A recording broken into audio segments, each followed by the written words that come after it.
Hey y'all, it's Jan Shartay and I'm back again with another video. So in today's video, we're going to talk about what it means to actually have a strategy, because your girl is tired of people telling me that they implemented a strategy when they didn't, period. Okay, so if y'all are interested, stay tuned.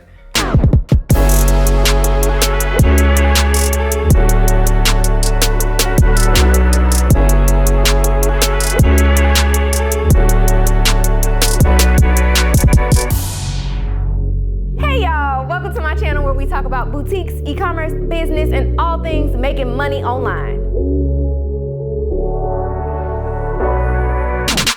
Have y'all ever heard on like those Instagram lives and whatnot when people are like, okay, so I'm gonna tell you the play. I'm gonna tell you the play. I'm gonna tell you the play. I hate that term, the play. And I get it, you know, when you're playing sports or whatever, you have a coach and you create plays. And those plays consist of steps, but also those plays typically consist of other people that are helping you to execute whatever it is that play is trying to accomplish, you know? So before we hop too deeply in here, I, as always, want to give you the definition of a word. And that word today is strategy. I have it here. Let's read it. So, a strategy is a plan of action or policy designed to achieve a major or overall aim. So in 2023, I really need us to understand the difference between a strategy and just doing a bunch of random things. What I have found is that way too many people confuse the decision to do something with it being a strategy. So the strategy is really the plan that you will execute to accomplish a thing. And when I typically ask, my students and things like that, I say, okay, what was the strategy? What was or is your plan? And they'll say things like, well, I'm gonna post 2 times a day. I'm gonna send an email 1 time a day. What I want you to know is that is a list of steps, but it's not necessarily strategy. It's a plan per se, but it's not strategic until you can clarify why you're doing the thing. How is that thing going to impact your ability to meet the goal? You're not making an assumption. You're saying that based on factual data or information that is already at my disposal, I believe that taking these actions in this order, is going to result in me getting the result that I want to get. So first things first, understanding what a strategy is going to be key. And again, the strategy is a plan of action that's basically designed to help you to meet a goal. Point blank, period, okay? Okay, so here's the thing. Using Facebook is not a strategy. Using Instagram is not a strategy. Using Instagram Reels is not a strategy. Posting 5 times a day on TikTok is not a strategy. The strategy is in how you choose to use the platform. The choice or the decision to use a platform or a channel is not the strategic part. The strategy is in how you choose to use it. So here's an example. You know how you'll see a profile that has like all, like neutral aesthetics, like all of the backgrounds are neutral, the clothing that they're wearing is neutral, they post at the same time every single day, their captions pretty much have the same like cadence or like amount of words or same call to action or whatever the case may be, but their link in bio changes every week or they change the aesthetic that they're going to use every week, whatever. That's the how.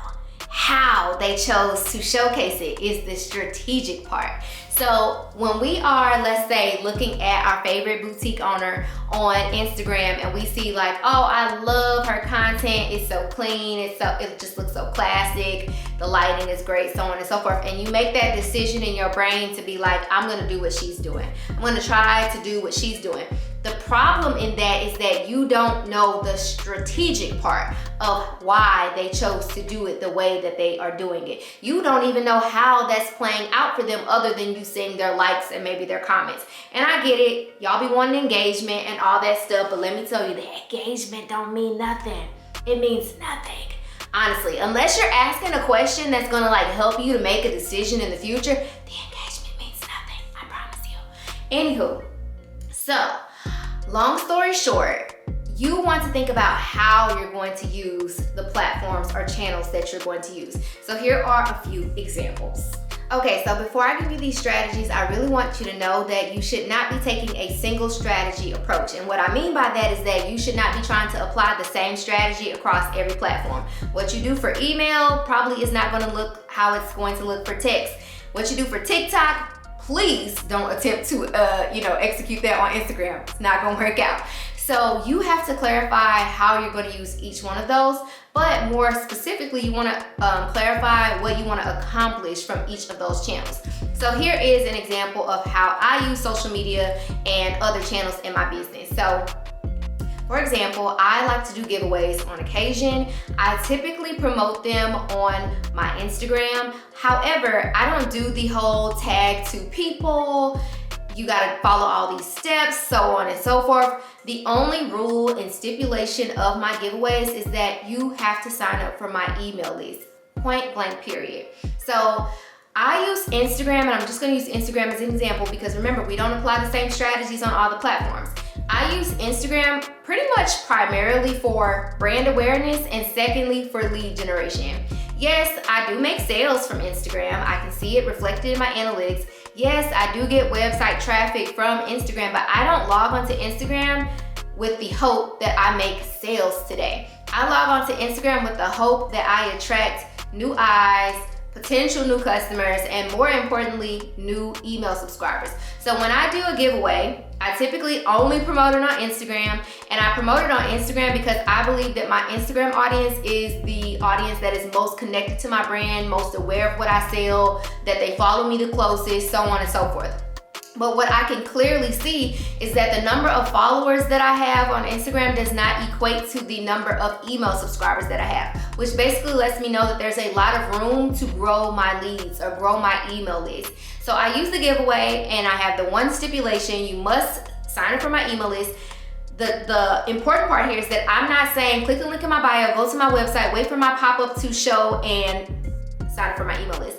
I typically create a landing page or an embedded form, and I change the link in my bio from my website address to whatever the URL is for that landing page or embedded form, so that the very first thing that they see when they click that link is, we're doing a giveaway. This is what you can win. Sign up below to enter for the chance to win that thing. That's being strategic. So for example, there are plenty of people that do giveaways on Instagram. They say, oh, we're running this giveaway, and here are all the steps that you have to complete. And yes, that might be strategic. However, this is the kicker. You know, you're asking for all of these new followers or whatever the case may be, or all these tags, but 9 times out of 10, you don't have a plan for how you plan to continue to serve this new audience of people, how you plan to tell this new audience of people all about your brand, like how you intend to roll out the marketing that you need to be able to keep those people there, to even gain their interest. Because 9 times out of 10, the people that follow you during the giveaway period are only following you because they want to win the giveaway. It's just what it is. So on top of that, they say sign up for our giveaway, join our email list, but the large majority of people send people on a wild goose chase to find the page where they need to sign up. I'm not clicking your link and waiting for your pop-up to show up.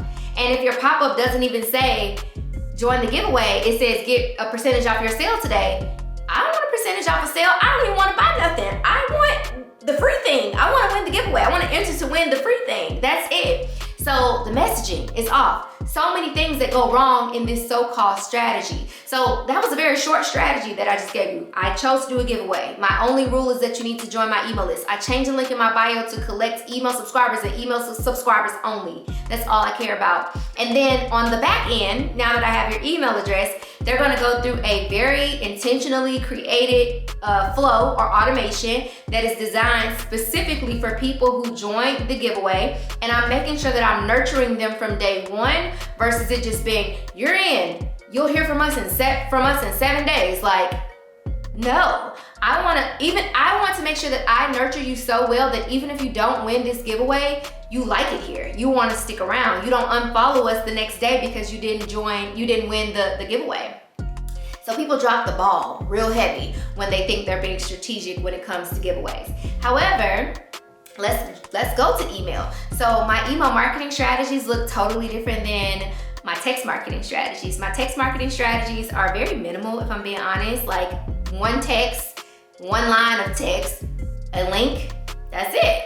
Whereas my emails are a little bit more extensive, a little more explanatory, prettier, so on and so forth. And then I'm also segmenting my list in a way that my text marketing often doesn't allow me to do.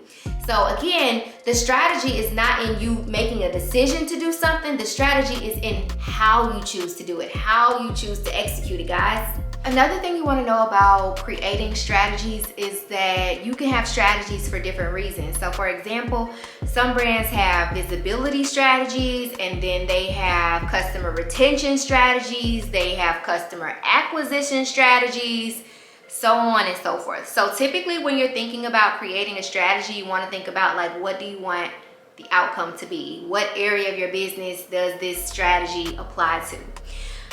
I'm gonna use visibility as the example here because another thing that I noticed is that there are things that people do that they think are going to help them to create greater visibility, and they may in some instances by default, but it is not strategic, and it's kind of, what word can I use? I need a word.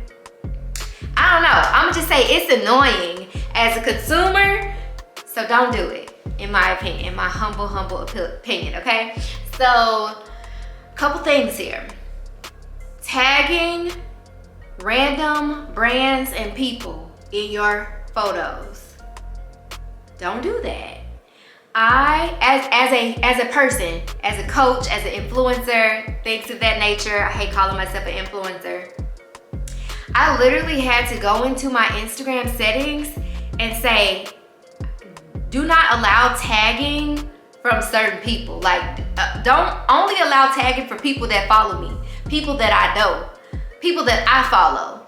Because at one point it got so out of hand, the number of tags that I would get in random things that had nothing to do with me, nothing to do with my brand, nothing to do with what I do, nothing to do with what I sell, none of that. It just did not make sense. So don't tag people in your products, pictures, and your graphics and things like that. Don't do that. Second thing, another tagging instance is, you know, on Facebook when you can tag 99 other people? Don't do that either. So annoying. So annoying. And on top of this, not that I can like confirm this to be a 100% true like instance. However, what I do know and understand about Instagram's algorithm is that it picks up on our every move. It picks up on every action that we take, and that includes what we engage with, what and who we engage with, as well as, you know, the people that we regularly seem to care to engage with. So imagine if you are constantly tagging people simply because they have large audiences and things like that, but they have nothing to do with who your ideal customer is. They have nothing to do with what you sell or what you're good at. So Instagram is like, oh, this person keeps tagging so-and-so. Let's keep showing that person their content. Let's keep assuming that they should see other people's content like their content. So on and so forth. Like, it can kind of get a little messy up in there, honestly. So when you're thinking about visibility, some of the tactics that brands use for increased visibility, the most simple one is typically hashtags. However, you still want to be strategic about what hashtags you choose to use. And you also want to understand that the usage of a hashtag in general is not strategic. It is how you choose to use the hashtags that makes it strategic. So for example, if you sell jewelry, does it really make sense for you to use hashtag clothing? Not really, because the person is looking for clothing, not jewelry. They're looking for content that has clothing in it, not jewelry. And that's just a simple example. So think clearly about what you sell, who you sell it for, and what you do, and use hashtags that are relevant to those things. Point blank, period. Other things that brands do for visibility, one that costs money but is super effective: advertising, paid advertising. I love social media ads. It's honestly my favorite thing to do for visibility. However, running them, the action or decision to run ads is not strategic. How you choose to run them, what audiences you choose to run them to, what platforms you choose to run them on, and also what content you choose to show those audiences is where the strategy comes into play.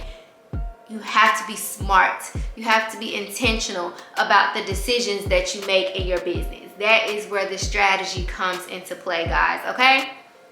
So long story short, I see a lot of people wasting their time, their energy, and their money every single day in business simply because they're taking massive action. Don't get me wrong, I want you guys to take action, but you want to be intentional about the actions that you take. I always say that consistently doing the wrong thing is going to consistently get you nothing. If you are consistently taking the time to really map out, this is what I want to accomplish, and these are the steps that I'm going to take to hopefully accomplish it, you're much more likely to get what you want out of the situation. More so because you're actually taking actions with a specific end goal in mind versus you taking a bunch of random actions hoping for anything to occur, just hoping for something good to be at the end of that rainbow. So I hope you guys enjoyed this video. I hope you learned a little bit of something. I know we weren't talking specifically about boutiques or e-commerce, but I just really want you guys to understand that like your decisions, the decisions that you make as a business owner are really gonna impact what happens in your business and whether or not you accomplish your goals, whether they be revenue goals, audience growth goals, email marketing goals, so on and so forth. So as always, make sure you like, comment, and subscribe, and tag somebody who would like to see this content. Comment below and tell me what you would like to see a future video about, or if you have any questions whatsoever, just let me know in the comments, and I can't wait to talk to you guys in the next video. Bye.